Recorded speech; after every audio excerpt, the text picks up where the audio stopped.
Já, góða kvöldið og velkomin að Rauðabrauðinu á þriðjudagskvöldi. Við ætlum að hafa það rólegt í kvöld, hafa einn gest en kannski ekki að ræða neitt rólegt efni. Við ætlum að ræða svolítið stjórnmálin. Það svona hamagangur í þeim akkurat núna og búið kannski að vera alveg frá hruni. Svolítið kannski erfitt að átta sig á stjórnmálunum og hvað að gerast, hvað eru átökin niður í þingi. Til að hjálpa mér til þess að skilja það og ykkur hingað komin Oddný Harðardóttir, þingkona Samfylkingarinnar, fjármálaráðherra meðal annars eftir hrun á erfiðum tíma í íslenskum stjórnmálum, formaður Samfylkingarinnar á sárum tíma í sögu þess flokks, búin að setja á þingi síðan 2009 með reyndari þingmönnum í dag, er það ekki? Jú, ég held það. Það er bara þannig. Og þess vegna ætla ég að spyrja því það er svo mikil átök í þinginu, koma svona í fréttunum, við svona sem fylgjast bara með þetta í fréttunum, sáum þingmennina, mikið stjórnarandstöðuna að vera að rífast og ráðherrarnir að svara. Hvað er þetta eiginlega? Hvað er verið að takast á? Kanntu að skýra þetta fyrir mér? Sko, ég skal reyna það. En það er auðvitað verið að takast á pólitík, sko, og takast á hver ræður og hver er með dagskrárvaldið og allt það, sko. En sko, þessi ríkisstjórn hélt áfram, þannig hún fékk ekkert svona honeymoon, sko. Við gáum henni ekkert, það var ekkert svona hlé, eins og stundum þegar ný ríkisstjórn tekur við, þá er maður svona aðeins að átta sig á því hvert hún er að stefna. Þannig það byrjuði bara strax átökin, við vissum alveg hvernig þau eru og hvað þau vilja gera og hvar svona núningurinn er. Og það byrjaði strax svona, þegar við fórum bara að skipta með okkur verkum, að þá segja þau í meirihlutanum, við erum svo sterk, við fengum svo góða kosningu en ekki þið, sko. Þannig við erum 38 og við ætlum að taka aukinn meirihluta í 4 nefndum. Þeim nægði semst ekki að vera með meirihluta í nefndum heldur kröfðust þess að fá bara og gátu gert það Sem er breyting frá því síðast, að síðast voru að tala um að efla þingið og gáfu, má segja orðaða þannig, gáfu eftir formennsku í nokkru nefndum og þau dróðu það tilbaka. Já, það er ekkert minnst á það að styrkja þingi núna, sko. Þannig að þetta er svona, við erum sem sagt 9 í nefndunum og vanalega, sko, þegar þing fara vel á stað þá er bara 5 sem eru meirihlutinu með og svo eru 4 sem stjórnarandstaðan fær. En þetta var sem sagt, þetta byrjaði svolítið illa svona. Þannig það þýðir það að það eru fleiri áheyrnarfulltrúar. Við getum auðvitað, þú veist, við fáum að sitja í nefndunum, en það er ekki allir sem eru sko fastir nefndamenn og þá getur þú ekki verið með á nefndarálitum og svo framvegis, sko. En auðvitað, þú veist, ertu áheyrnarfulltrú og reynir að haga þig bara eins og sérst venjulegu fulltrúi þegar þú ert komin inn á nefndafundina. Þú ert með tillögurétt og mátt spyrja en þú ert ekki atkvæðarétt. Nei. Og svo gleymist að boða áheyrnarfulltrúana á fundi og svona og það kemur kergja í hópinn. Þetta er nú eitt, sko. Síðan gerist það að við í stjórnarandstöðunni svona höldum bara upp þingstörfunum með þingmannamálum. Að það kemur ekkert frá stjórnarflokkunum. Og er það þannig raunverulega? Það er alveg. Nú eru það að ræða til þess fjármálaáætlun, ekki? Jú, en sko þetta er búið að vera svona frá því að ríkisstjórnin tók við og svo sem sagt er svona tímalína, þannig að það þarf að skila fyrir einhvern ákveðin tíma inn frumvörpum og þá bara hrúa þau inn. Núna eru sko 50 frumvörp sem að bíða eftir fyrstu umræðu. Og þá segjum við, þetta eru léleg vinnubrögð og þessi vinnubrögð viljum við ekki líða og við getum ekki samþykkt það. Núna eigum við bara að taka stjórnarfrumvörp á dagskrá og láta bara eins og okkar frumvörp sem við erum búin að vera að dæla hér inn í þingi og mæla fyrir séu bara ekki til og þau bara sofna öll í nefndum. Þannig að núningurinn svolítið núna þar, sko, að við viljum fá þingmannamálin út úr nefnd til samþykktar eða synjunar í þingsal og þá getum við, þú veist, tala saman. Þau ráða og þau nenna því ekki, þau vilja bara fá sín mál. Já, en þá grípum við bara til okkar ráða og reynum að sýna þeim að minnihlutinn getur ráðið og með dagskrárvaldi í rauninni þegar að vinnubrögðin eru svona og því nær sem að við erum þinglokum, því meiri völd komi í okkar hendur ef að það ekki samkomulag á leiðinni. En á meðan áður en að vera samkomulag þá voru völdin ykkar að tala um eitthvað allt annað, hvorki þingmannamálin, né stjórnarmálin, þannig þið eru bara að tala fundarstjórn forseta. Já, við höfum þurft að fara bara í fundarstjórn forseta því það verður ástæði til, sko. Við erum að kalla eftir svörum frá ráðherrum og kalla eftir gögnum frá ráðherrum og það hefur verið nóg að kvarta undan. En við kannski, leggjum okkur meira fram. Hvað eru það að reyna að fá fram? Samninga að hver flokkur fái afgreitt 2 þingmannamál? Já, við viljum gera það taka þessi 50 mál sem að ríkisstjórnin er með og höggva þeir niður í 20. Já, við viljum bara að við setjast við borðið með listana og fara yfir ágreiningsmálin og hleypa auðvitað samkomulagsmálunum og góðum málunum í gegn og reyna svona átt okkur á hvað það er sem er erfitt fyrir okkur og hvaða breytingar við viljum fá á hinum og þessum frumvörpum. Og reyna einhvern veginn að ná okkar fram og stundum er hægt að ná samningum og gera góða hluti. Og það er ekki í gangi núna neina slíkar viðræður? Nei. Af hverju ekki? Ég held að þau hafi núna, ég er ekki þingflokksformaður þannig ég sit ekki við þetta borð, en ég sit bara í forsætisnefnd og horfa á þetta þaðan. En núna var samkomulag reyndar umræðan fjármálaáætlun til næstu 5 ára sem að verið að tala í dag og morgun og hinn og það var ekki samkomulag það að koma því plaggi, því mikla stefnuplaggi ríkisstjórnarinnar til nefndar. En ráðherrarnir taka nú ekki einu sinni mark á þessu plaggi. Það var til dæmis með þjóðarleikvanginn að þá sagði einhver ráðherranna, ég held að vera Ásmundur Einar, sem sagði að skipti einhver máli og það væri ekki þarna. Að þegar það væri búið að finna peningana í það, þá er þið bara breytt fjármálaáætlun. Við gerum það bara 2 ári, Já, og það er náttúrulega ekki traustvekjandi, og það er náttúrulega fullt af svona málum, Það er alls konar kosningalofur sem er ekki þarna. Og innviðaráðherrann, Sigurður Ingi, hann sagði nú fyrir stuttu síðan að það þyrfti að setja meira í húsnæðismál og húsnæðisstuðning. Það er ekki í þessu. Nei. Var mikið talað almannatryggingar fyrir kosningar.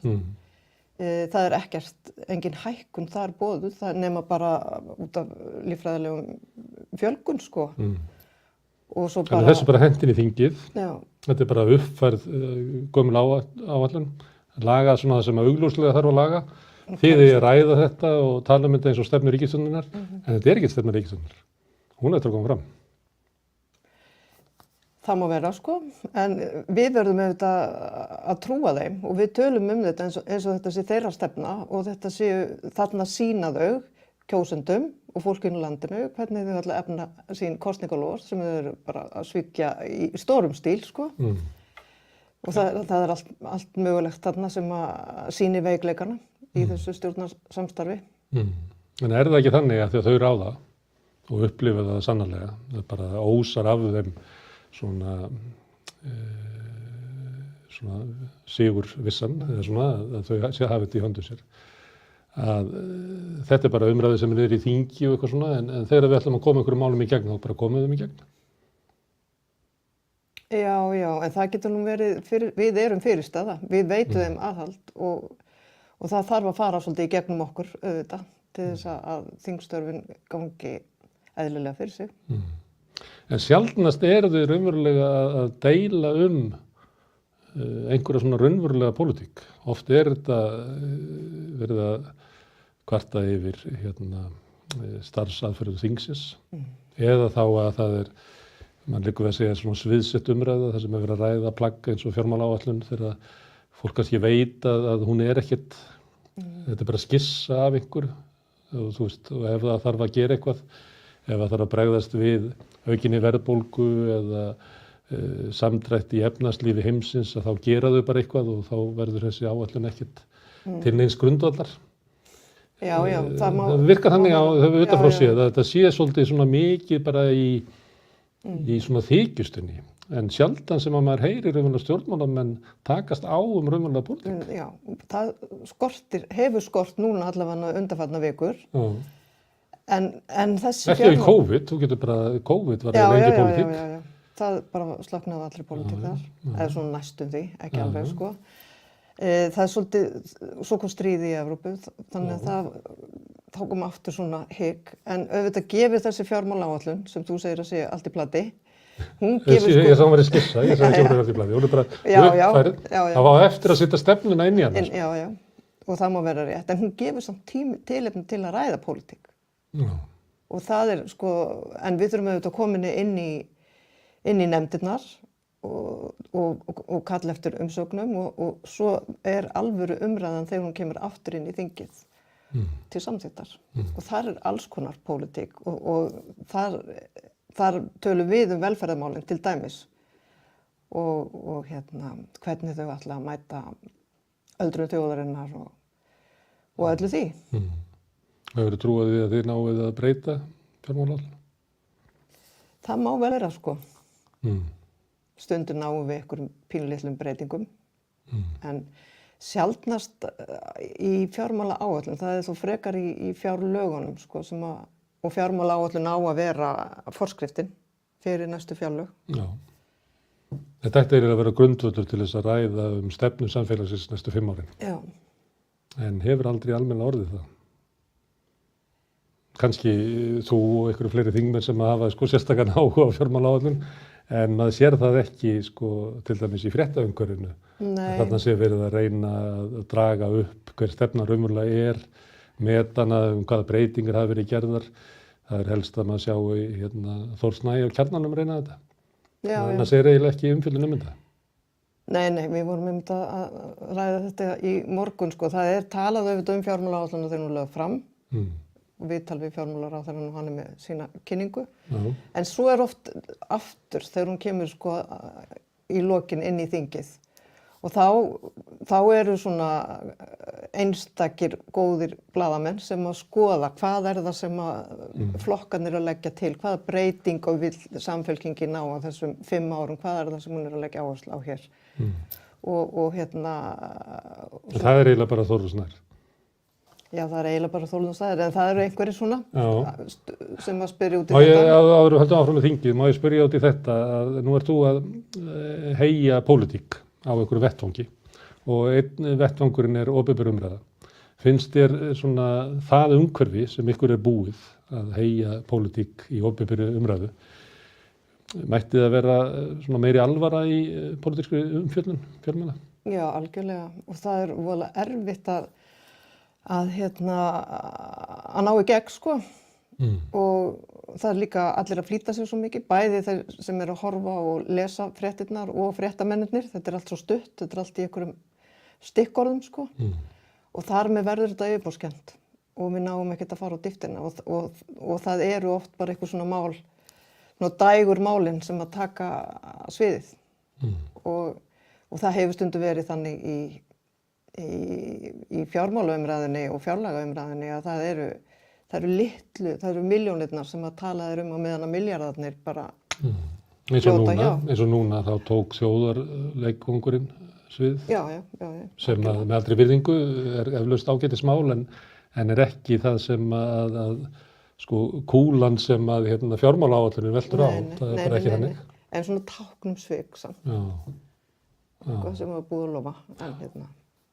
En þá eru stjórnmálin, þá þurfum þið aðlaga ykkur að þessu og þið þurfum svolítið að benda á eitthvað sem er táknum svik sem að kannski er ekki meginmálið, þannig að þið takir kannski þátt í umfjölluninni sem er svona.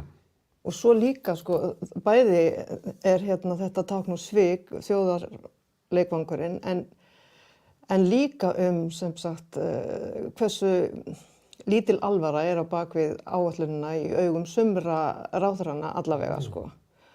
Og þar þegar við settum lögin opinber fjármál og það var mikið lagt í undirbúning fyrir þau lög og hugað að því að þjóð sem er búin að fara í gegnum slíka efnahagslægð eins og bankahrunið var, þyrfti nú að taka sitt taki og þegar við erum að búa til þessi eða vinna þessari lagabreytingu að þá eru sko fjáraukalög. Það var minnst 5% sem við bættum við sko. Það var svo mikið breyting alltaf bara nokkrum mánuðum eftir að við vorum búin að samþykkja fjárlög, þá kom fjáraukalög með Það sem voru eiginlega það sem var búið að eyða umfram fjárheimildir. Já. Það var ekki verið að veita heimildina, það var búið að eyða þessu. Var einhvern veginn bara verið að samþykkja það.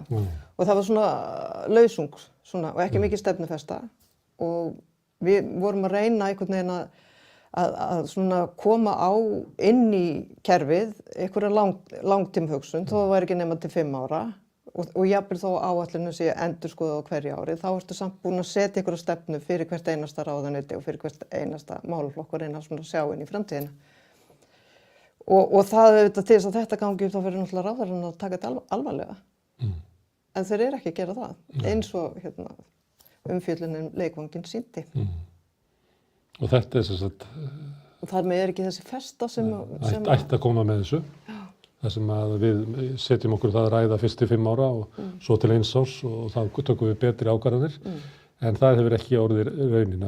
Þetta bara svona sviðsett umræða til þess að uppfylla einhverja kröfur en ráðherrarnir taka ekki alvarlega og þið raunverulega geta ekki tekið alvarlega vegna þess að áætlunin ekki það sem að ykkur grunar að ríkisstjórnin ætla að gera. Já, en sko ég vil samt halda í þessa hugsun. Þið bjugguðu, kemur það í stjórnin eftir hrun? Nei, þetta ekki samþykkt fyrir 2015. En þið hafðu undirbúið það? Það voru rauninni 4 fjármálaráðherrar sem komu að undirbúningi þessa máls. Og ég er í svona stórum dráttum ánað með þessa löggjöf, en þegar að Bjarni Benediktsson tekur við fjármálaráðuneytinu þá bætir hann inn þessum fjármálareglum sem að við greiddum síðan atkvæði gegn, sem er bara með innbyggðan ójöfnuð, segi ég, og mér finnst mikilvægt að taka upp þessar greinar sem að setja einhverja fjármálareglu inn í lög. Mér finnst allt í lagi að setja í lög að ríkisstjórn skulu setja sér einhverja reglu, en að hafa það inn í lögum hvað eigi að borga mikið niður á skuldum og hvernig staðan eigi að vera og ekki tekið til velferðarmála eða bara stöðu almennt. Og þetta eru reglur fyrir þá sem ekki vita, þetta annars vegar reglur hversu ríki megi skulda mikið sem hlutfall af landsframleiðslu og svo hversu lengi má vera með taprekstur eða hallarekstur á ríkissjóði. Ég held að reglan hafi verið 2 ára eitthvað leys að þá verður að rétta hann af innan einhverja 3 eða 5 ára. Þetta er að tala um svona nýfrjálshyggjureglur sem að raunverulega binda hendur ríkisvaldsins. Þannig að ekki hægt að nota ríkisvaldi til uppbyggingar á samfélaginu, myndu félagshyggjufólk segja. Já, til að sveiflujafna. Svo er þetta náttúrulega bara tekið úr sambandi. Núna eru þær ekki í gildi. Af því að ekki hér og ekki í Evrópu heldur. Allir búin að taka. En við hins vegar höfum tekið það tímabundið úr sambandi. Þeir munu rökkva inn 2025 eða? Já, mér minni það. Og það mér líst ekkert á það af því að við vitum heldur ekkert hvernig staðan verður á ríkissjóði þá þegar þær fara að tekka inn þá með kröfu aðhald á öll málasvið og alla flokka En nú er þetta kannski, að þið vorum að tala um pólitík. Nú er þetta kannski með svona stærstu pólitísku málunum, er það hvort að eigi að handjárna ríkissjóð, þannig að hann megi ekki skulda til þess að byggja eitthvað upp, að ríkissjóður, og þetta er náttúrulega kannski enn alvarlegra í sveitarfélögunum, að það eru líka mörk þar sem eru sett, sem hafa komið inn á nýfrjálshyggjuárunum, þannig að hinir sameiginlegu sjóðir megi ekki skuldsetja sig til þess að byggja til dæmis íbúðarhúsnæði, þó svo að öllum sé ljóst að það sé þjóðhagslega hagkvæmt og góð fjárfesting. Að þá má það ekki vegna þess að ríkissjóður má ekki skulda meira en 30% var hjá Íslendingum og það hefur verið herra í Evrópu. Þetta er til dæmis mál sem ætti að vera bara harðar pólitískar deilur alla daga. Já. En þetta er eiginlega aldrei á dagskrá. Nei, og kannski það er ekki á dagskrá núna af því það er búið að kippa þeim úr sambandi. En þetta verður örugglega heitt mál þegar það fer að nálgast að þær fara að tekka inn aftur. En það er bara, mér finnst þetta bara, það er bara óráð að vera með innbyggt í lögum opinber fjármál ójöfnuð. Þannig jafnaðarmenn geta ekki samþykkt svona lagað. Það geta ekki notað samtrygginguna og sameiginlegu sjóði til þess að byggja upp réttlátara samfélag. Já, en við erum aðeins að gera það núna. Það er af því að þessu var öllu kippt úr sambandi og sem betur fer var farin sú leið að að heimta það ekki að loka gatinu á stuttum tíma, heldur að gefa lengri tíma. Þegar við hrunið, þá var staðan önnur. Við skulduðum, eða gati var upp á rúmar 200 milljarða þá, sem sagt, 2009 þegar ég kem inn í fjárlaganefnd, þá bara svimaði mig því ég horfði á þessu tölum sem Guð minn góður, hvernig við að fara þessu. Og við vorum rúin trausti. Það vildi enginn lána okkur. Og við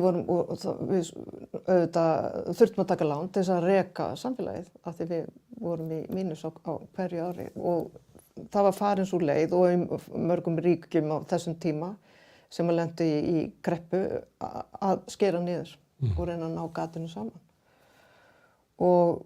Sem við erum ennþá að glíma við í heilbrigðiskerfinu og í fleiri svona stærri grunnkerfi samfélagsins, í vanrækslu á viðhaldi í vegakerfi og bara grunnkerfunum. Og þegar við náum gatinu saman með fjárlögum sem ég bara ábyrgð á fyrir árið 2013, þá var auðvitað framtíðarsýnin að það náttúrulega við að byggja upp. Og þarna var búið að græja stöðva skuldasöfnun ríkissjóðs og nú þurftum við að fara að borga innviðaskuldina sem við létum alls konar hluti bíða á meðan að við vorum að loka gatinu. En þá tökum bara önnur ríkisstjórn við sem heldur áfram að veita aðhald og kemur með leiðréttingu og réttir fólki sem þurfti ekki á því að halda, 72 milljarða eða hvað nú var sem leiðréttingin var. Leiðréttir ekki tekjuskerðingu aldraðra og öryrkja sem að þið gerðu til þess að fylla upp í gatið. Það ennþá óafgreitt mál frá henni. Það að vísu ekki, það sem við gerðum ekki óafgreitt sko, því það var tekið ofanaf hjá okkur, sem við tókum ofanaf og ríkisstjórn Sigmundar Davíðs létti því af.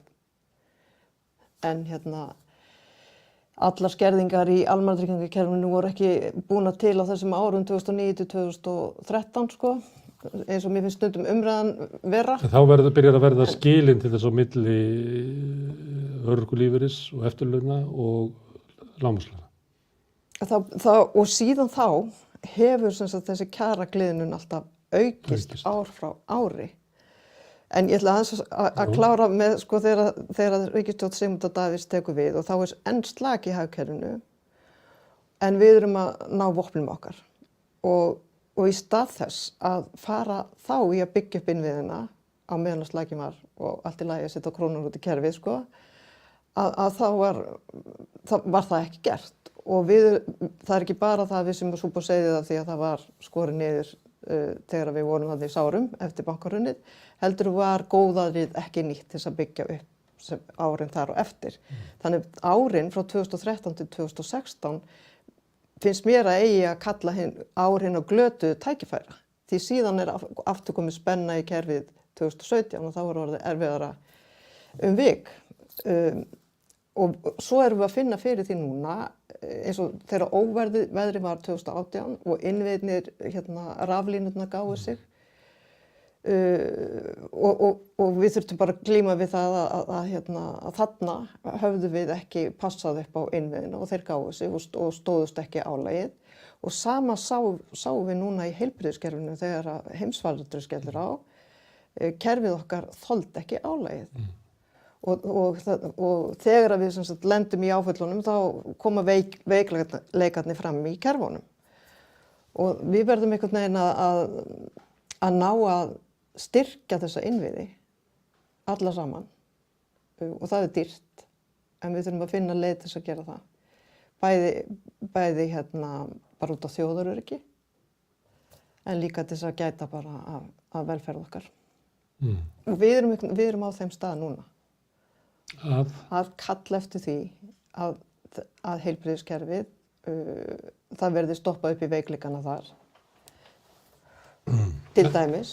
En ríkisstjórnina 2013 að hún hefði átt að endurreisa það sem að þurfti að skera niður eftir hrun, ef við segjum það að hefði þurft.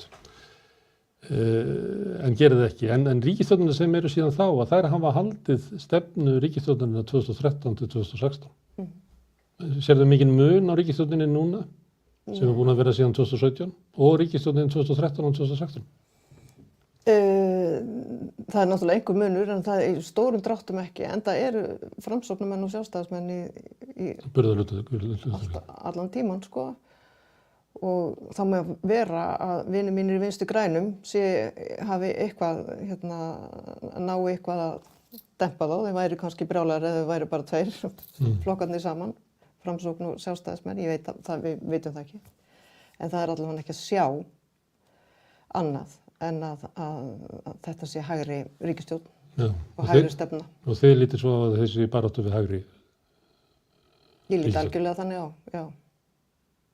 Og mér finnst, sko, af því það stundum verið að tala að það sé ekki til neitt hægri vinstri lengur, ég bara alls ekki sammála því. Það sannarlega til. Og já, og ef við ætlum að hverfa frá þeirri umræðu, þá erum við einhvern veginn að það finnst mér ekki verið alvöru pólitík. Ég bara kannski orðin svona gömul og ég skil hann ekki, sko. Krakkarnir segja það að sá sem að stjórnmálamaður sem segist hvorki verið hægri en vinstri, hann er hægri. Og rökin eru þau að þá fellstur á að samfélagi sé eins og það er. Það er ekki átökum svona grundvöld samfélagsins. Og eftir 30-40 ára af nýfrjálshyggju, þá erum við náttúrulega með ótrúlega, sko, hægri sinna samfélag. Við erum með hægrið búið að hafa áhrif á öll okkar grunnkerfi, hugmyndir til dæmis ríkisvaldið eins og við vorum að tala áðan sambandi við reglunar opinber fjármál og þráðandi götunum. Þannig að sá sem kannast ekki við hægrið eða vinstri, hann örugglega hafnað því að það þurfi að vera grundvallar átök í samfélaginu. Og svo annað sem var sagt mjög oft í dag, að staða heimilanna væri svo góð. Staða heimilanna svo góð. Og tölur týndar til, sko. En við erum með stóran hóp fólk sem lifir í fátækt og kemst ekki út úr gildrunni. Og við vorum að tala kjaragliðnunina áðan. Og það munar núna eftir að hækkunin, virðisauka hækkunin sem kom sem sagt ef það var hagvöxtur þá var inn í samningunum að þetta hækka launin. Hagvaxtarauki, held að vera kallað. Þá munar 100.000 krónum á greiðslum hjá þeim sem þurfa að treysta á greiðslur Tryggingastofnunar og þeir sem eru á lágmarkstekjutryggingunni. Þetta var jafnt, sko, fyrir hrun. Já, og svo bara hefur þetta gliðnað svona rosalega. Þetta er ein af skuldunum, þannig að þú getur bara sagt hvað eru margir öryrkjar og hvað eru margir eftirlaunafólk. Sinnum 100.000 kall á mánuði, sinnum 12, þú ert komin í marga milljarða, 10 milljarða. En við séum, sko, þetta ekki kannski alveg slétt yfir, því einhverjir af þeim sem eldri eru, sko, eru með góðan lífeyrissjóð og þurfi ekki að treysta á greiðslur tryggingasjóð. Þetta voru við svona 40% eftirlaunafólki, þetta voru við 90% öryrkjum. Já, öryrkjar eru þarna fjölmennir og konur, eldri konur sem eiga ekki góða lífeyrissjóð eða hafa ekki greitt í lífeyrissjóð. Eins og fleiri kallar hafa gert, þannig að þetta er... Það mál sem til dæmis ekki, ef við erum að tala það, hvaða mál ekki til umræðu. Það ekki til umræðu hversu veikari eftirlaun konur hafa sem eru núna aldraðar vegna þess að þær voru með meiri umönnunarbyrði og þar lendi minna á vinnumarkaði. Ég vil reynda að setja þetta nokkuð sem á dagskrá í þinginu. En þetta næst ekki alveg í gegn. Þú verður ábyggilega mjög fegin ef þú færð eina þriðju frétt í 10 fréttum út Ríkisútvarpsins einu sinni myndamál. Já, ég held að ég hef bara aldrei fengið það, sko. Ég hef bara fengið svona þakklæti frá eldri konum Þetta sé nefnt. En þetta kemst ekki á dagskrá. Samt þetta kannski, ég veit ekki hver fjöldin en þetta allavega 1000 kvenna sem að búa við veika fjárhagslega stöðu í ellinni út af þessu. Já. Og svo bætast náttúrulega við hópur sem eru konur á erlendum uppruna sem eiga ekki Sömu réttir. rétt sko og lifa í fátækt. Þannig að þetta finnst mér vera stóra málið sem að við verðum við verðum að rétta þetta af. Við verðum að gera áætlanir það og þegar síðasta fjármálaáætlun var samþykkt þá bjuggum við í Samfylkingunni til svona áætlun það hvernig mætti ná þessum 4 árum. Þannig að grunnurinn væri jafn lágmarkstekjutryggingunni. Og þú veist, þetta eru 30-40 milljarðar sko. Já. En algjörlega þess virði. Og svo annar hópur sem að mér finnst við eigum að horfa á. Það eru barnafjölskyldurnar sem eru á lágum eða meðaltekjum. Einstæðu foreldrar. Og við eigum að nýta okkur barnabótakerfi miklu betur en við gerum. Vegna þess að þú leysir svo mörg vandamál með því að gera vel við börn. Og Það er alltaf fáránlega heimskulegt að sjóðsfélagi að halda hluta af barnafjölskyldurum í erfiðri fjárhagslegri stöðu. Já. Það er mjög heimskuleg ákvörðun. Já, og vond. Og núna þegar að verðbólgan að fara af stað og vörurnar hækka í búðunum og lánin hækka og þessar fjölskyldur mega ekki við því, þá auðvitað farið að draga saman ýmislegt og það bitnar oft á börnunum. Það, þú veist, þú geymir að kaupa nýja skó eða nýja úlpu og það ekki til fyrir sumarnámskeiðunum og öllu þessu og þetta hefur allt saman slæmar aukaverkanir inn í framtíðina fyrir börnin. Og ég tala um að þetta vari nú langa hríð. Þannig að nýta barnabótakerfið og horfa til Norðurlandana hvað þá þróun varðar við þurfum ekki að taka allt skrefið og segja það eigi að vera ótekjutengt en látum ekki barnabætur byrja að skerðast við undir lágmarkslaunum, skilurðu, það náttúrulega bara, það auðvitað ákveðin fátækrahjálp en það þurfa fleiri að fá þann stuðning. En þegar að hægri ríkisstjórnin segir það er búið að vera mikill kaupmáttaraukning og samkvæmt öllum tölum að þá hafa heimilin aldrei haft það betra. Þau eru síður skuldsett og þau standa sér bara almennt betur. Og þá það hópar sem að sitja eftir, sem lágtekjufólk, láglaunafólk, öryrkjar, eftirlaunafólk, leigjendur, einstæðir foreldrar, barnafjölskyldur. Og þetta merki þess að velferðarkerfið sem átt að vera þarna á bakvið, að það orðið morkið. Það grípur ekki þá sem grípur ekki barnafjölskyldunar. Það lagar ekki svona tekjuhóluna sem kemur þegar framfærslubyrðin eykst, kannski á sama tíma og þú skuldar mest og þegar þú ert á jaðri vinnumarkaðarins, ert kannski á leigumarkaði þar sem að leigan hefur skrúast upp eftir öllu. Velferðarkerfið grípur ekki leigjendurnar sem eru bara fórnarlömb okrara á leigumarkaði, grípur ekki fátæka eftirlaunafólkið, ekki öryrkjana. Þetta eiginlega saga svona tap vinstrisins, því að þetta það sem að vinstrið átti að passa. Tryggja. Já. Og nú segir þú að ef þú tekur einn af þessum hópum að þú bara heppin ef einhver það bara það eiginlega gerist ekki að fjölmiðlar taki upp þessar kröfur sem að þó ætti að vera bara pólitíkin ætti að snúast þetta hvort að við eigum að tryggja barnafjölskyldunum þannig að þau geti alið upp börnin á þess að vera með afkomukvíða og þannig að fólk geti veikst og fólk geti slasast á þess að detta niður í fátækt.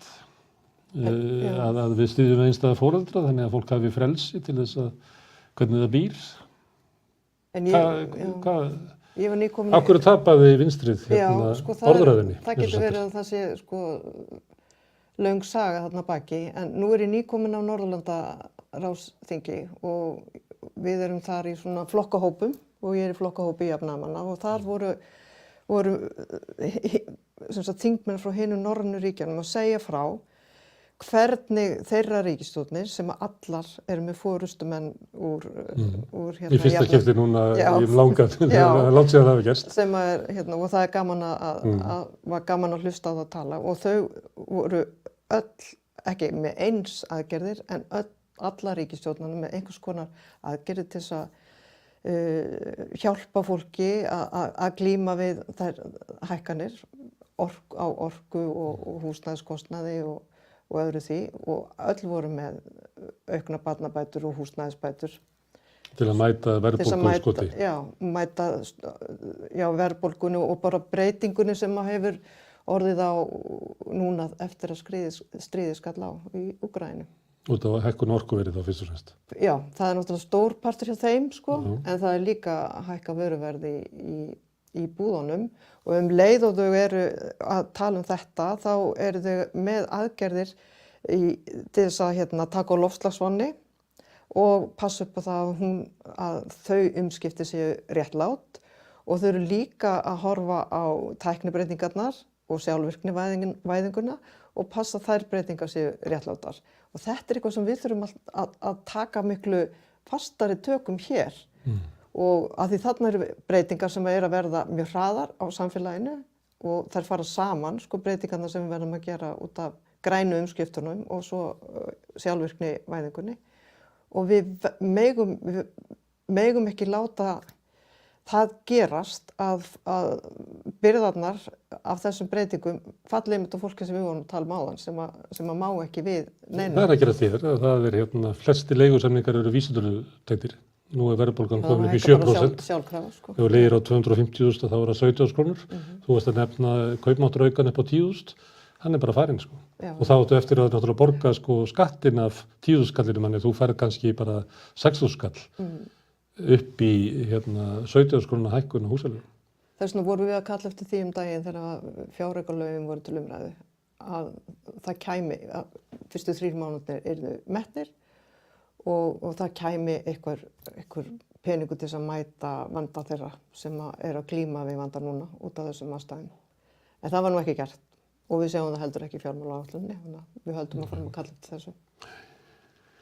Hver er jafnaðarmenn sem eru kratar,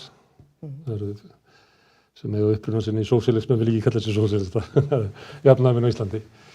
Þegar þú ferð til Norðurlandana þá hittur stóru bræðina sem hafa náð miklu betri árangri í sínu samfélögum en jafnaðarmenn á Íslandi.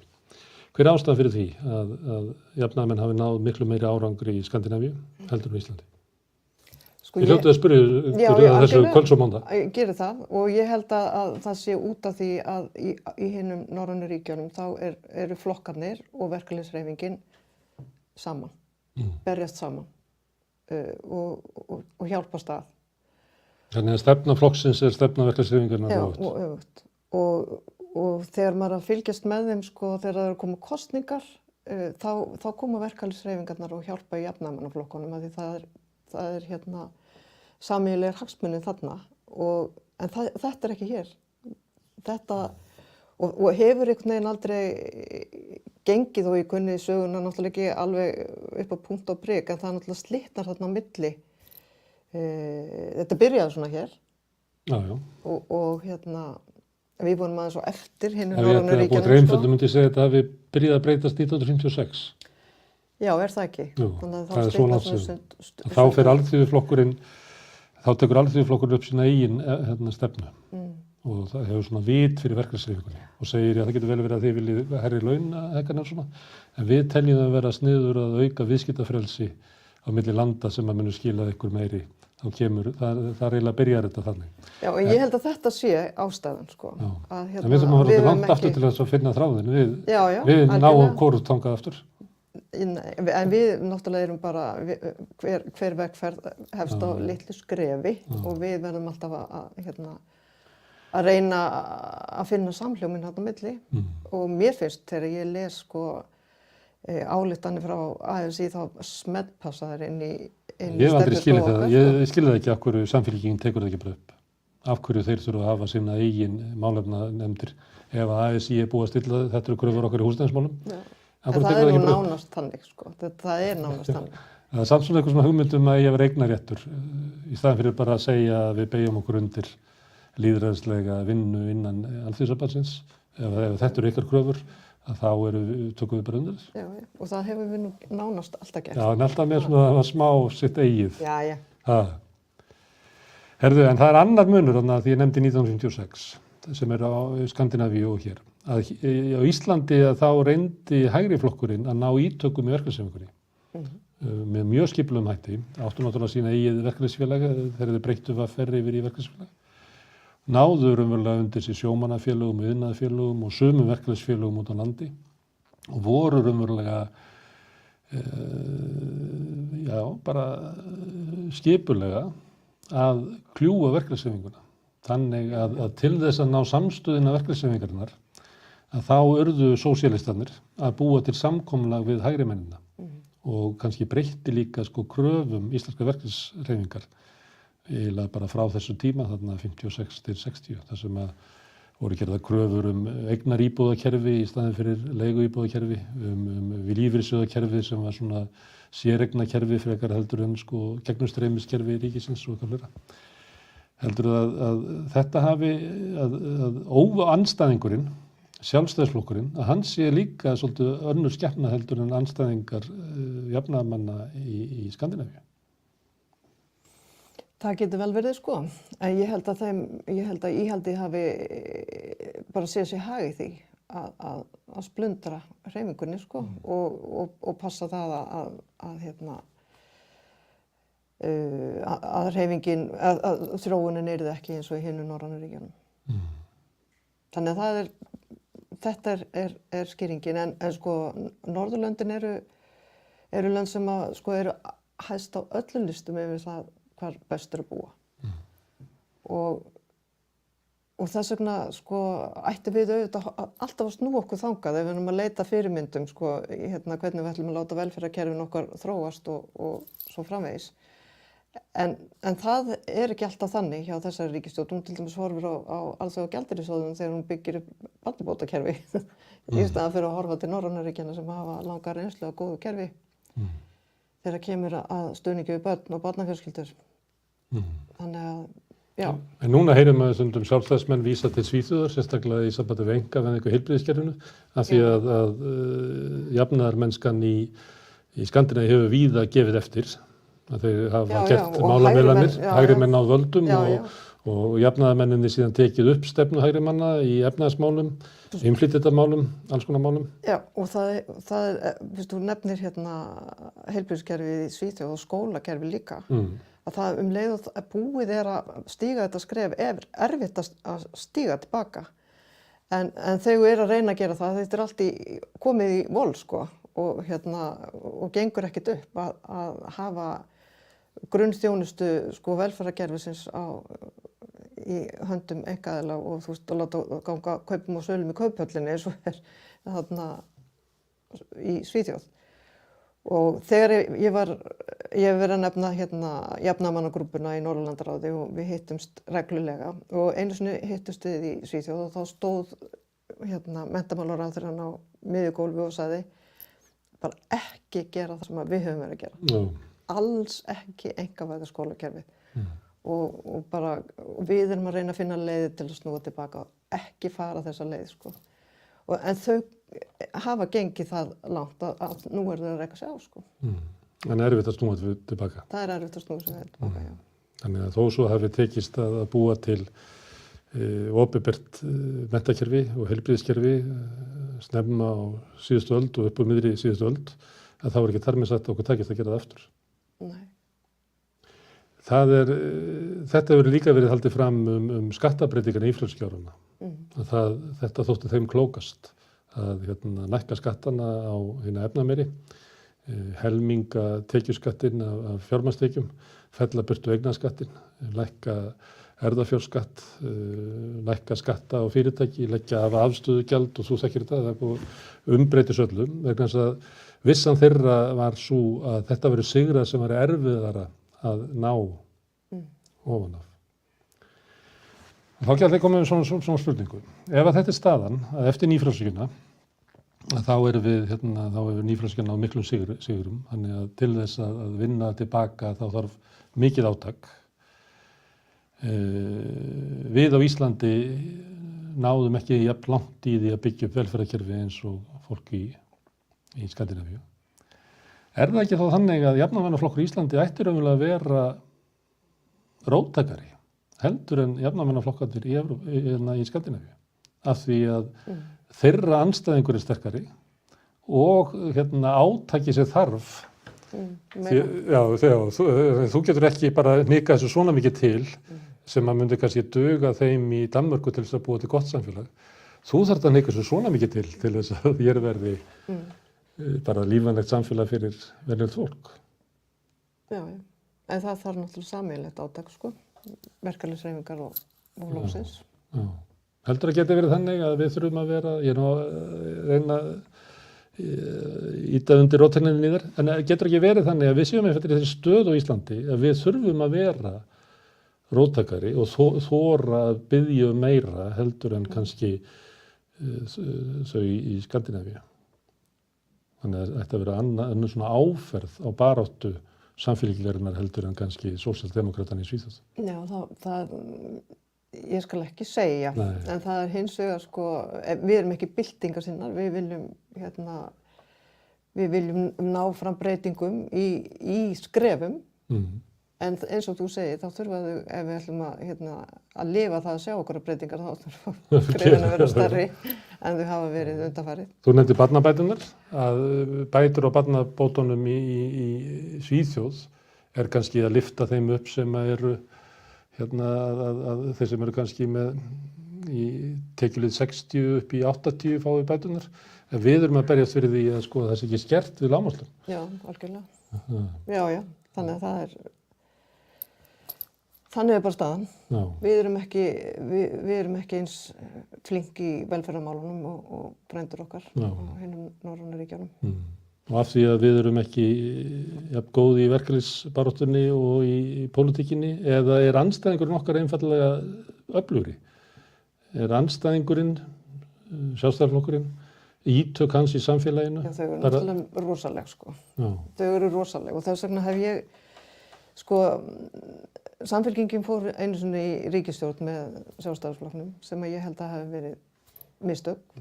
Ekki að, sko, þetta var náttúrulega ekki, þetta voru 18 mánuðir, eitthvað slíkt, þegar hrunið kemur.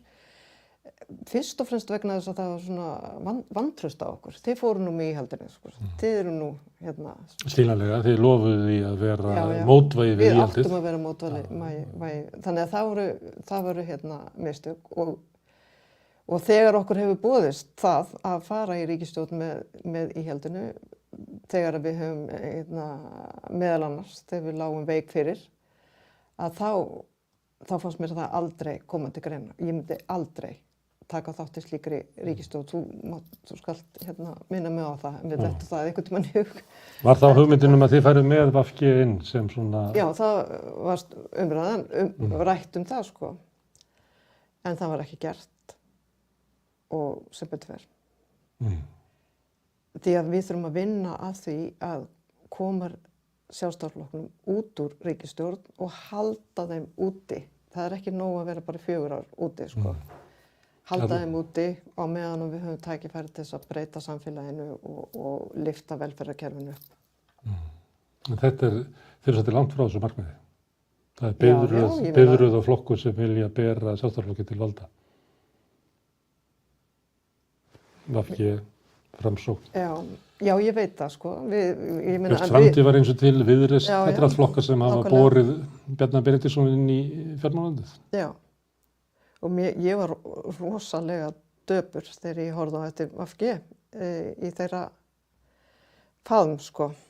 Og þá líka misti vinstrið góðan meðspilara, sko, þegar VG fór til íhaldsins, sko.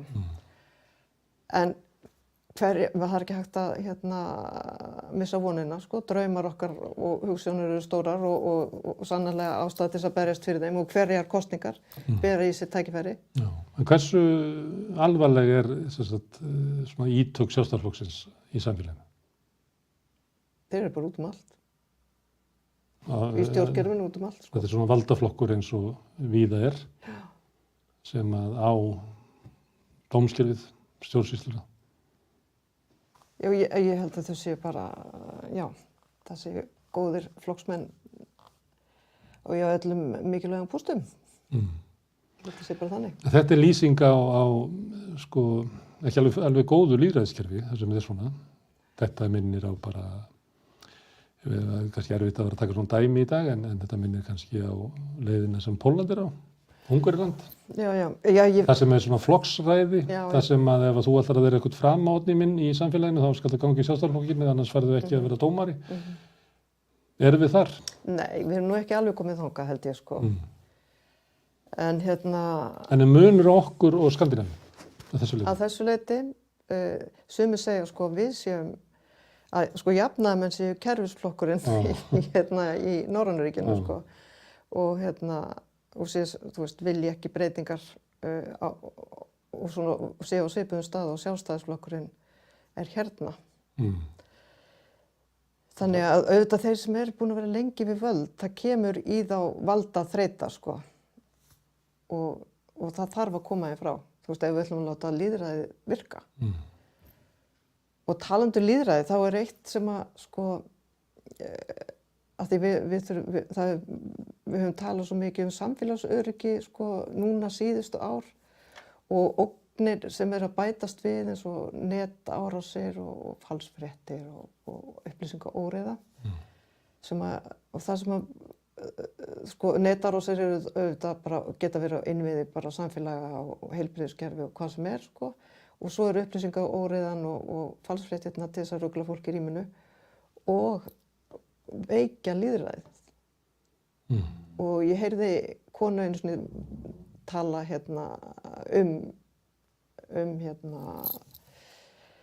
að við þyrftum að horfa á lýðræðið sem bara innviði eins og bara frárennslikerfi, eins og heilbrigðiskerfi, eins og skólakerfi og við ættum að gæta lýðræðinu með sama hætti. Og ég held þetta að sé svo rétt sko og við verðum að einmitt að ráðast á falsfréttirnar og upplýsingaóreiðuna með þetta í huga. En hver er andstæðingurinn sem er að setja í gang upplýsingaóreiðu og falsfréttir? Er það útlend öfl? Það eru bæði innlend og útlend öfl og í smáu og stóru sko. Og við sáum nú hvernig Pútín lét fyrir stríðið sko og þetta er bara notað í valdabaráttu og sérstaklega áberandi fyrir kosningar bara hér heima og alls staðar það sem er valdabaráttu í gangi. Það er þetta notað af því að sko þetta er auðveldara að nota upplýsingaóreiðuna núna heldur en fyrir einhverjum árum síðan af því að samfélagsmiðlarnir eru eins og þeir eru og upplýsingar ganga hratt á milli manna. Það er kostur, en það getur líka verið galli að þessu leyti. Þannig að við getur ekki verið að þetta sé svona hugmyndum ógnað utan.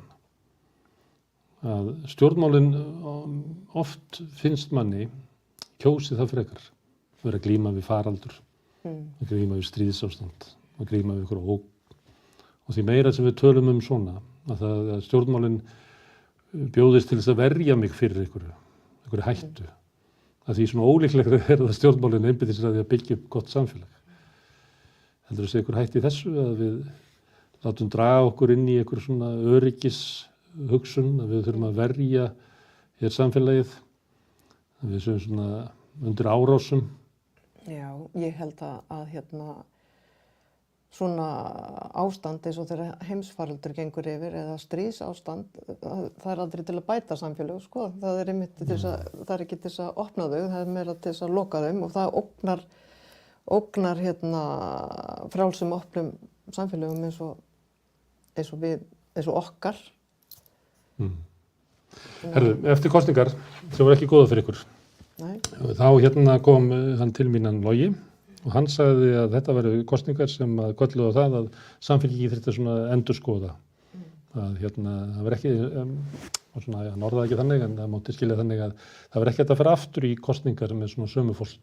Nú er það að byggja upp einhverjar brýr eins og hann væri að boða það ætti að skoða kosningabandalag, ætti að skoða einhverjar aðrar leiðir. Hann talaði líka eins og þú að svona endurnæringarkrafturinn væri mögulega innan úr verkefnishreyfingunni og það er líka það sem að samfélkingin þyrfti að taka svona tillit til að byggja upp baráttuna á einhverjum grunni sem að þar væri. nú erum við komin svona aðeins inn í kjörtímabilið. Sérðu það fyrir þér að þetta verði kjörtímabil þar sem að verði reynt að finna einhverja leið til þess að sameina vinstrið? Þið þurfið alltaf að ná þá í VG sem er eiginlega ómögulegt meðan þau eru inn í þessu bergi þarna. Hvaða leið hafið þið til þess því að flokkurinn ykkar er stofnaður með draumum sameiningu vinstrimanna? Algjörlega, Sko mér finnst sjálfri mikið samleið með okkur og Pírötum í pólitíkinni. Unglega hreyfingi sem þið hefðu átt að hafa með. Já, sennilega. Og náttúrulega okkur og VG. Stundum Viðreisn. En og okkur hefur tekist í stjórnarandstöðunni að vinna betur saman núna. Það er meiri stemming í okkar... Það er bara að fá. En við erum bara að fá. Viðreisn, Píratar og þið, þeir eru bara starfið Framsókn. En svo erum við líka með Flokk fólksins og þar er líka velferðarpólitík sem að passa við okkar. Þú veist, það eru þarna flokkar sem að ætti að geta unnið vel saman á ákveðnum málum og stórum mikilvægum málum. En það er það sem þannig við erum auðvitað ekki komin við þurfum að taka nokkuð mörg skref áður en það er hægt að tala um einhvern árangur í því að reyna að samfylgja núna flokkun saman. En mér líkar vel við kosningabandalögin sem gerð eru í Norrænu-ríkjunum, þar sem eru rauða blokkin og bláa blokkin og það eru svona skýra línur og það eru auðvitað breytingar innan blokka en þessi flokkar halda saman og já, en halda saman sinni stefnu en gangast inn á samvinnu eftir kosningar. Já. En svo verð ég nú að segja að núna er samfylkingin að bjóða fram og setja saman lista út allt land og það er svo mikill kraftur og það er svo gaman og mikið spenna og von og að þá einhvern veginn heldur maður að framtíðin sé björt og að því vegna þess að samfylkingi þó að við séum fá á þingi þá eru innviðir flokksins með sterkir út allt land. Og við eigum fólk í öllum sveitarfélögum sem eru annarkvort að bjóða fram bara undir samfylkingamerkinu eða þá með öðrum félagshyggju-flokkum. Þeir eru náttúrulega með arfleið alþýðuflokks, alþýðu bandalags kvennalista, þjóðvaka þarna inni. Já, og það er einhvern veginn og fólkið, ræturnar eru þannig að fólk bara kann þetta, það bara einhvern veginn fer af stað, það fer alltaf af stað, Ef við tölum áðan stjórnin eftir hrun. Þú nefnir tvo flokka sem urðu til, eiginlega 3. Það er Viðreisn sem er einhvers staðar á milli ykkar og Sjálfstæðisflokksins. Það er Flokkur fólksins sem er, hvað ég var að segja, svona alþýðlegri útgáfa af krafa sem kemur af svona frá öryrkjum, lágtekjufólki og öðru slíku. Sem að væri engin vandi að halda því fram að þetta væri eitthvað sem þið hefðu átt að sinna betur og mistu frá okkur. Það eru Píratarnir sem að vorum krafa svona endurnýjun stjórnmálana eftir hrun sem að einhvern tókst ekki að gera, vera sittandi í ríkisstjórn. Þannig að þetta eiginlega 3 flokkar sem að væri alveg hægt að halda fram að hefðu orðið til vegna einhverja mistaka eða getuleysis samfylkingarinnar á að halda saman einhverju breiðri fylkingu á þessum árum þarna eftir hrun. Já, ég meina þetta er staðreynd, Já, en hvað ef þú horfir aftur? Og nú erum við komið svo langt aftur, Þetta eru 14 ár. Þannig að nú hlýtur fólk að geta hort aftur og bara metið þetta og talað þetta svona eðlilegan hátt á þess að vera með einhverja ásakanir og annað slíkt. Hvað er það sem að þú horfir aftur? Hvað var það sem brást? Ég get ekkert sagt það bara að það hafi verið eitt frekar en annað. En við náttúrulega glímdum við mjög erfitt verkefni og við sumt tókst vel en við gerðum líka mistök. Og það er bara, ég held að það var ekki allir sem hafðu úthald til þess að klára og Það fór ekki vel þessi ríkisstjórn. Nei, hún fór ekki vel. Hún náði ekki markmiðum sínum. Nei, hún náði sumu en ekki öllu og auðvitað ætlaði að gera rosa mikið. Hún stóð sig kannski vel í vörninni en hún náði ekki. Já. En ég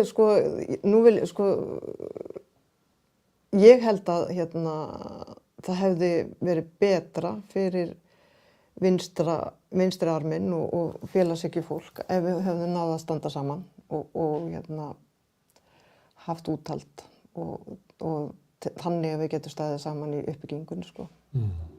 En það gerist ekki, sko, en þá bara verkefnið að reyna að ná fólkinu saman aftur hugsjónir sem að skipta máli. Þegar maður horfir á þess að rifjar upp þessa ríkisstjórn, þá maður kannski sérstaklega eftir Steingrími J. Sigfússyni sem að svona lokaði sig eiginlega af og var að vinna þetta og lét svolítið eins og hann var einn í rústabjörguninni, sem kannski eðlilegt þegar þú fær svona stórt verkefni í fangið og þú bara vilt gera þetta vel og þú horfir svolítið svona niður og ert að því. Svo í kringum þig alls konar fólk sem að vill fá alls konar hluti og það kannski virkar á því svona eins og kaotískar kröfur. Þess að við erum að toga þig og skemma kannski einbeitinguna, ég gæti lent þessu máli svona, en svo einhverju aðrir sem að hrópa og kalla og vilja hitt og þetta og fólk úti á Austurvelli að gera alls konar kröfur. Kannski liggur þetta eitthvað liti bara í þessu, að þeir sem að voru í vinnunni, að þeir þurftu að horfa inn á við og það sem að kröfunar utan, þetta er þekkt svona í stofnunum að það er litið á kröfunar utan sem bögg og truflun, af því að við þurfum það er svo viðkvæmt að fara með skálina fulla af vatni og vilja herbyggja, en maður má ekki vinna inn í truflun. Nei, og kannski hefur þurft að líta oftar upp, sko, en það voru líka flokkar sem að bytu stanslaust í hælana á okkur, sko. Framsókn og Sjálfstæðismenn voru náttúrulega bara brjálaðir. Gengu svolítið á bragðið þegar það kom í ljós að sko samstæðan var orðin veik. Já. Mjög óvægin stjórnarandstaða. Hún var hræðileg, sko.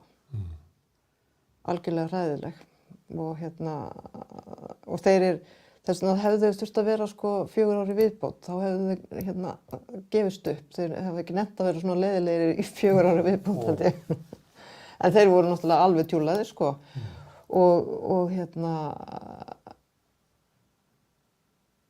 og fengu svo kjósendur í lið með sér þegar næstu kosninga komu. Já, þið mistuð traustið og sem að þið hafi verið að glíma við að ná aftur.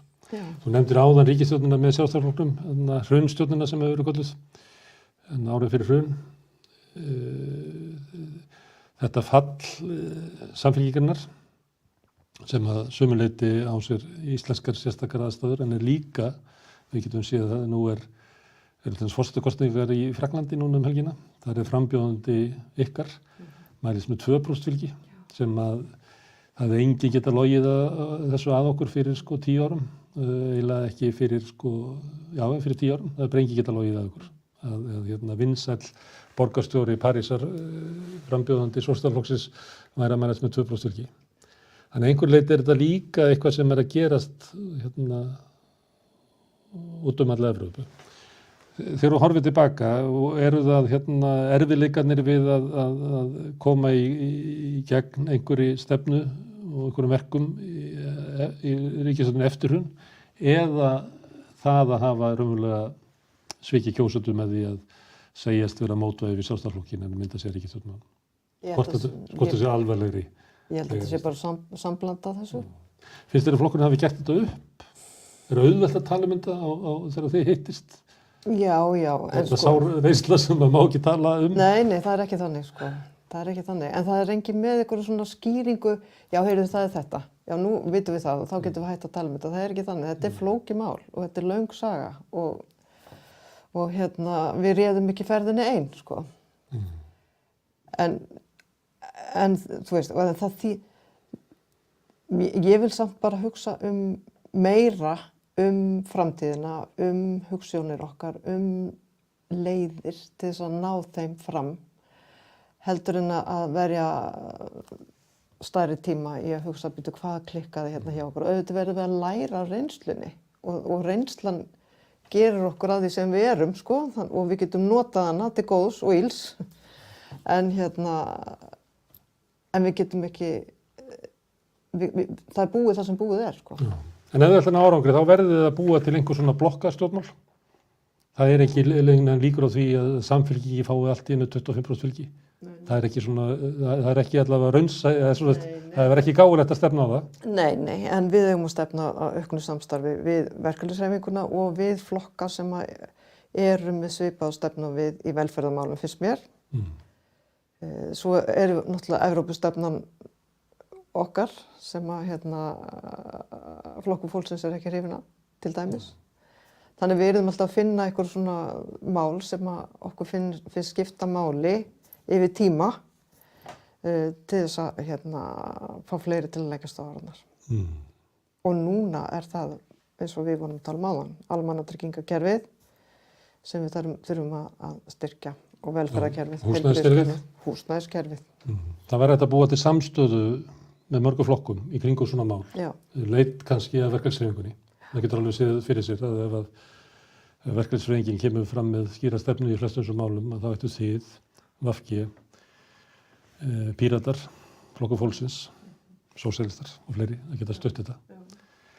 En svo gerist það að Pútín ræðst inn í Úkraínu og það mælist aðeins meira fylgi með Evrópusambandinu, að þá taka samfylkingarmennið og henda öllum þessum kröfum sem getur sameinað fólk og leggja höfuð áherslu á sitt gamla mál sem er sundrandi gagnvart. Píratarnir eru klofnir í því, Flokkur fólksins eru á móti því, sósíalistar eru mjög klofnir í gagnvart því, VG vil ekki vera með í því. Nei, sko, við leggjum auðvitað þetta. Getið þið sameinað, búið til en haldið Evrópumálunum á lofti?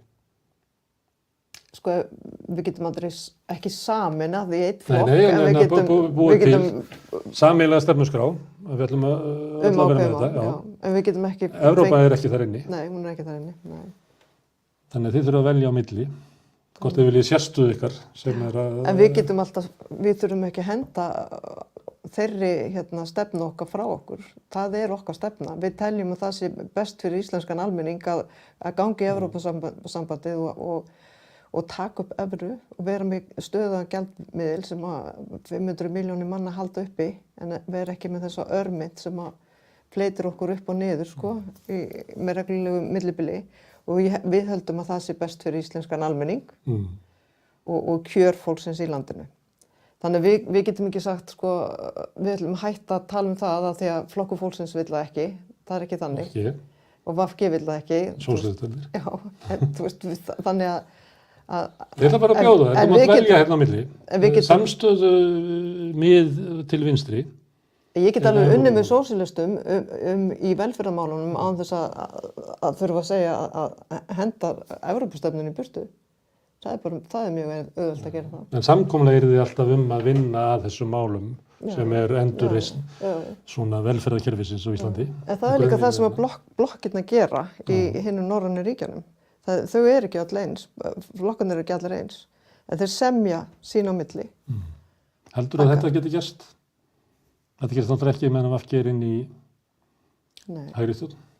Heldur þessi ríkisstjórn sitt út kjörtímabilið? Þetta er erfið spurning, Ég, mér finnst þau eru góð með sig, og segja við erum með 38 þingmenn, það mega margir, mega alveg 5 hlaupa út undan sér, En en þau eru samt pínu veik, Það eru aðeins veikleikamerki. Og eru þið að lesa í það að þeim líður ekki eins vel saman og áður? Nei, þetta er ekki alveg eins gaman, En þeim finnst rosalega gaman að vera ráðherrar. Ráðherrarnir voru að sprækja, Þeim finnst gaman að vera ráðherrar og reyna auðvitað að halda í stóluna eins lengi og þau geta. En mér finnst ekki vera jafn mikið svona gleði meðal þingmannanna og milli þeirra eins og var, En nú er það ljóst að þér finnst að vera mikilvægt að vinstrið, félagshyggjamenn, jafnaðarmenn, kannski við tölum það, fólk frá miðju og til vinstri ná einhvern veginn saman til þess að ná vopnum sínum og geta breytt samfélaginu vegna þess að samfélagið er að þróast í mjög háskalega átt. Það er bara þú tókst dæmi í Svíþjóð þar sem er verið að búa að heipa einkavæðingu inn í skólakerfið og heilbrigðiskerfið, það er svo erfitt að vinda ofan að þessu. Og stefna núverandi ríkisstjórnar er að fara þessa leið. Það er að einkavæða inn í vegakerfinu, inn í heilbrigðiskerfinu, inn í menntakerfinu. Við erum á bara sömu leið og Svíþjóð var 2010 eða árið 2000 og við erum á hraðarleið þangað. Og það er mjög mikilvægt að stoppa þetta. Til þess að það sé hægt, að þá þurfum við að ná VG út úr þessa ríkisstjórn. Nú Katrín Jakobsdóttir vinsælasti stjórnmálamaður í Íslandi. En þessi ákvörðun hennar frá þínu sjónarhóli að fara inn í þessa ríkisstjórn hlýtur að vera bara alvarlegasti verknaður íslensks stjórnmálamanns í þeirri sögu sem við sjáum. Mikill skaði. Það var mikill skaði, sko. Og af hverju heldur hún hafi gert þetta?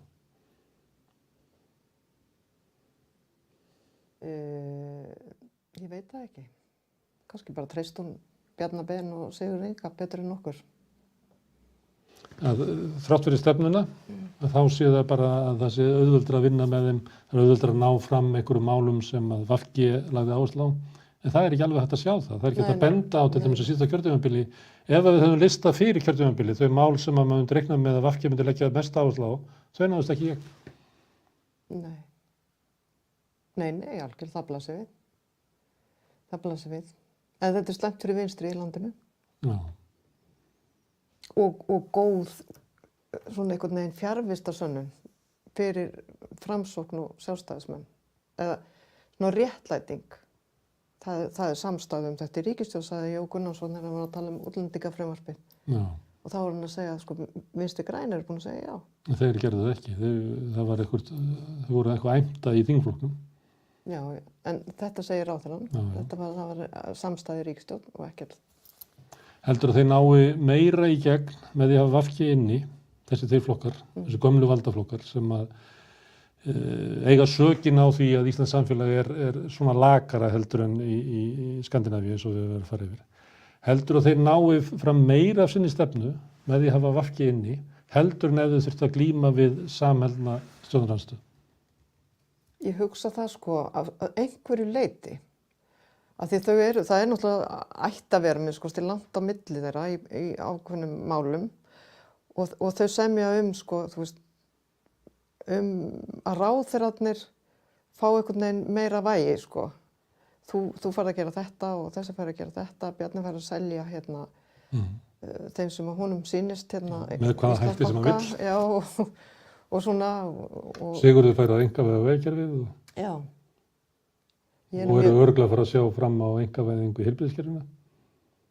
Því miður held ég það, já. Og kannski einhvern veginn hugsa fólki að þetta lítur verið í lagi, þú veist að Vinstri græn leggja blessun sinni nefið það. Veit það ekki. Og þannig fáðu kannski meiri gegn. En ef þetta er staðan, þá er svolítið svona hlé. Ef lausnin er svo að búa til breiðari fylkingu. Það er búið að vera svolítið langt hlé, sko. En það er ekki hægt að VG er inni. Þannig að við erum í svona hlé. Já, við náttúrulega höldum áfram að reyna að ná einhverju fram og undirbúa. Við þurfum að vera svo tilbúin þegar að færi gefst. Já, að greina hvað þarf að gera og mynda samstöðu það út í samfélaginu hvað þarf að gera. Því að það vill nú oft svona þannig til að við erum að tala að ríkisstjórnin hafi öll vopn í hendi sér. Þá er það þannig að hún er ekki með meiri hluta fylgi fólks á bakvið hverja aðgerð. Nei. Hún er ofta að fara í aðra átt heldur en að almenningu vill, en samt nýtur hún góð stuðnings með almennings. Já, en svo er það líka þannig að við viljum stoppa einhverju ákveðið mál, þá verðum við að fá fólki sem er fyrir utan þinghúsi til að standa með okkur. Annars gerist ekki neitt. Eða þið að standa með því. Já, þú veist, við getum ekki gert þetta upp á eigin spýtur, sko. Þau halda bara sínu striki, sko. Við verðum að fá verkalýðshreyfinguna og almenning með okkur í málum sem að virkilega skipta máli. Já, ég bara óska okkur góðs gengis með það, Oddný. Takk fyrir að staldra þetta við rauðaborðið, þar sem við sitjum alltaf og erum að reyna að skilja Íslands samfélag.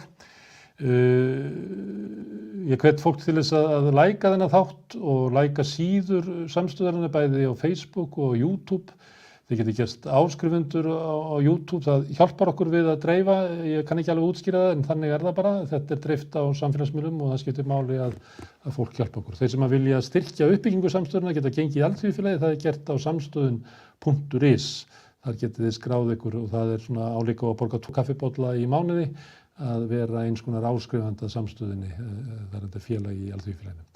Seinna í kvöld þá verður þátturinn miðnætti í Kænugarði þar sem við fjallum stríðið í Úkraínu, ýmsar hliðar þess. Við ætlum að ræða stöðuna á jörðunniðri, við ætlum líka að ræða refsiaðgerðir, viðskiptaþvinganir og við ætlum að heyra hvernig stríðið lítur út séð frá Afríku. En ég þakka Oddnýju aftur kærlega fyrir og ykkur sem stöldruð þetta við. Takk fyrir í kvöld.